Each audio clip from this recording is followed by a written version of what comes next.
કચ્છ જિલ્લામાં ગૌ સન્માન આહવાન અભિયાન અંતર્ગત હસ્તાક્ષર અભિયાન યોજાયું। કચ્છ જિલ્લાના વિવિધ શહેરોમાં ચાલી રહેલા ગૌ સન્માન આહવાન અભિયાન અંતર્ગત ગૌ ભક્તો દ્વારા હસ્તાક્ષર અભિયાન યોજવામાં આવી રહ્યું છે, જે ભાગરૂપે ભુજ ખાતે ચંગલેશ્વર મહાદેવ મંદિર પ્રાંગણમાં દંત ચિકિત્સા કેમ્પ સાથે હસ્તાક્ષર અભિયાનનું આયોજન કરવામાં આવ્યું।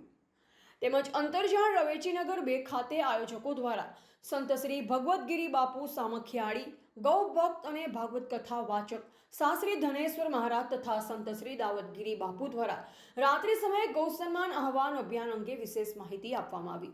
સંતોએ જણાવ્યું હતું કે દરેક સનાતન સમાજના પરિવારોમાં ગૌમાતાના દૂધ, દહીં અને ઘીનો દૈનિક જીવનમાં ઉપયોગ થાય છે।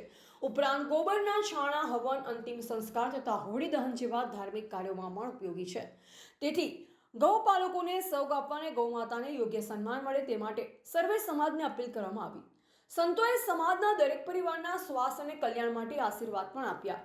ભારતમાં ગૌમાતાની હત્યા બંધ થાય અને ગૌમાતાને રાષ્ટ્રીય માતા જાહેર કરવામાં આવે તે હેતુસર ગુજરાત રાજ્યના વિવિધ તાલુકાઓમાં તારીખ 7 મે સવારે 10 વાગે મામલતદાર કચેરી ખાતે પ્રાર્થના પત્ર આપવામાં આવશે। સંતોના માર્ગદર્શન હેઠળ સર્વે સનાતન સમાજના પરિવારો બોડી સંખ્યામાં ઉપસ્થિત રહી રામધૂન સાથે ભારતમાં રાષ્ટ્રીય મહોદય, વડાપ્રધાન, રાજ્યના મુખ્યમંત્રી તથા રાજ્યપાલશ્રીના નામે પ્રાર્થના પત્ર પાઠવાશે। આ પ્રાર્થના પત્રનો મુખ્ય હેતુ દેશભરમાં ગૌહત્યા બંધ થાય તે છે। રિપોર્ટર વિક્રમ જોશી, ગાંધીધામ।